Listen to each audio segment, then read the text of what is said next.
اعوذ باللہ من الشیطان الرجیم بسم اللہ الرحمن الرحیم۔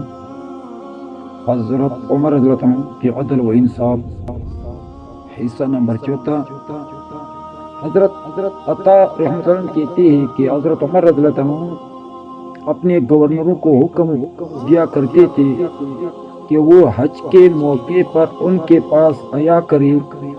جب سارے گورنر آ جاتے تو عام مسلمانوں کو جمع کر کے فرماتے: اے لوگوں، میں نے اپنے گورنر تمہارے ہاں اس لیے نہیں بھیجے ہیں کہ وہ تمہاری قال ادیر یا تمہاری مال پر قبضہ کرے یا تمہیں بھی عزت کرے، بلکہ میں نے تو صرف اس لیے ان کو بھیجا ہے تاکہ تمہیں ایک دوسرے پر ظلم نہ کر دے اور تمہارے درمیان مال غنیمت تقسیم کرے۔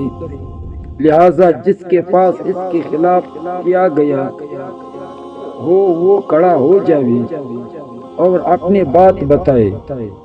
چنانچہ ایک مرتبہ انہوں نے گورنروں کو جمع کر کے لوگوں میں یہی اعلان کیا تو صرف ایک آدمی کھڑا ہوا اور اس نے کہا: اے امیر المومنین، آپ کی فلاں گورنر نے مجھے ظلمانہ 100 کوڑے مارے ہیں۔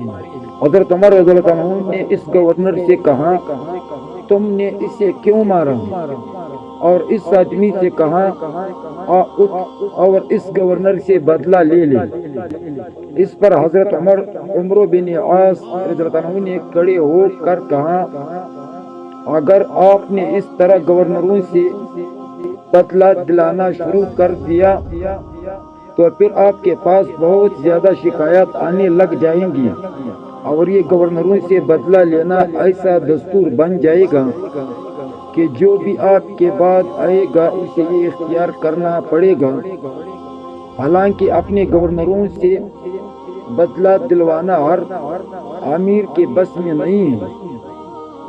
حضرت عمر رضی اللہ عنہ نے فرمایا: جب میں نے حضور صلی اللہ علیہ وآلہ وسلم کو اپنی ذات اقدس سے بدلہ دلوانے کے لیے تیار رہتے ہوئے دیکھا ہے تو میں اپنے گورنر سے کیوں نہ بدلہ دلواؤں؟ حضرت عمر رضی اللہ عنہ نے کہا: آپ ہمیں اس آدمی کو راضی کرنے کا موقع دے۔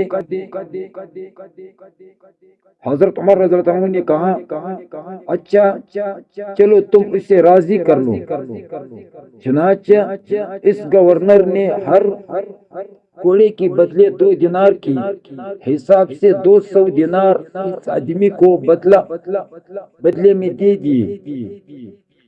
حضرت عمر رضی اللہ عنہ جو ایک